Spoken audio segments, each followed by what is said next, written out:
We're all looking to get more media coverage these days, but if we're not used to dealing with the press, it can be quite a daunting experience. It helps to understand what journalists are looking for and what makes a good story for them. To find out, we brought together 4 of the top international journalists working in the media today, and we asked them what makes a good story, what are they looking for from you, and how can we help them to do their jobs better.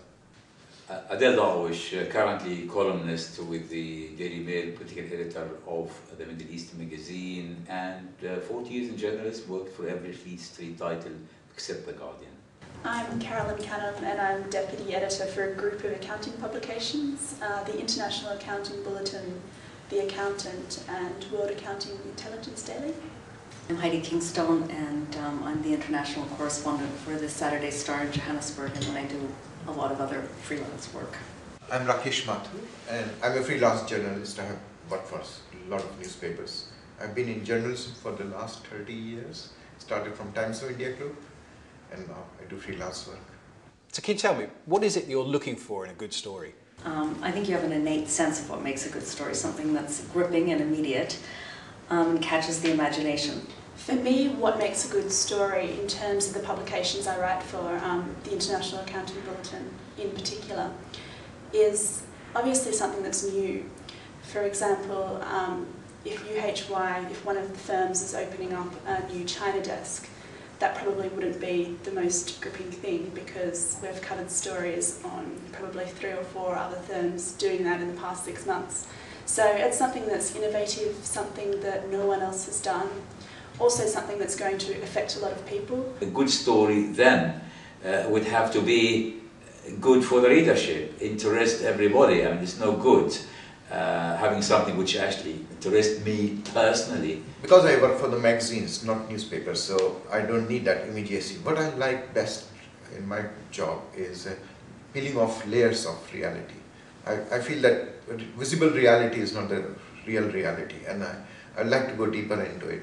And sometimes I find contradictions. Due to the nature of the International Accounting Bulletin, an international story, a story that crosses borders, is probably going to get a slightly higher level of a run, just because more of our readership will be affected by it. But at the same time, a strong national story is definitely very important. Because I write for a lot of international magazines, so I look for global issues, but act locally, think locally. And I also look for dramatic elements in the story which touch the human heart. I was going to say also what makes a good story is stories that have a message often, and you generally tend to need to sum up your story in a line. And if you can't do that, you sort of don't have a story. Yeah, that's it. That what makes a good story. If you can't tell it in the first paragraph, then it's not a story. And I guess sometimes we do things that annoy you. What are the things that really frustrate you and annoy you? In my case, sometimes they take it for granted that I'm going to publish what they, show it to me or what their remit is, and they refuse to answer questions. So that annoys me sometimes. I think sometimes answering in minute detail, when you can be bored to death, but I mean, avoiding the question, but also arrogance and pomposity and condescension, always difficult to deal with. And I mean, the crucial thing is timing and people not calling back. I mean, those are, because you don't have a story then. The things that frustrate me, again, number one is probably people not calling back, or calling back too late. What I find annoying actually is insulting our intelligence. This is the most sort of sin, this is a cardinal sin. Once you get up the journalist knows if you insult his intelligence. One of the big questions that I'm always asked is, what's the difference between on and off the record? What does it mean to you? Well, I mean, if you trust your sources, then if somebody says off the record, I think generally you have to keep them off the record, otherwise you never get it again. However, I guess if it's a really good story, you break with that tradition. But generally you have to, I think it's a bond of trust, and if somebody tells you off the record, use it as background. Off the cuff remarks are the best, which I tend to get a lot. And cynically, of course, nothing is ever really off the record. Yes. Very much. Off the record is background and will never be printed.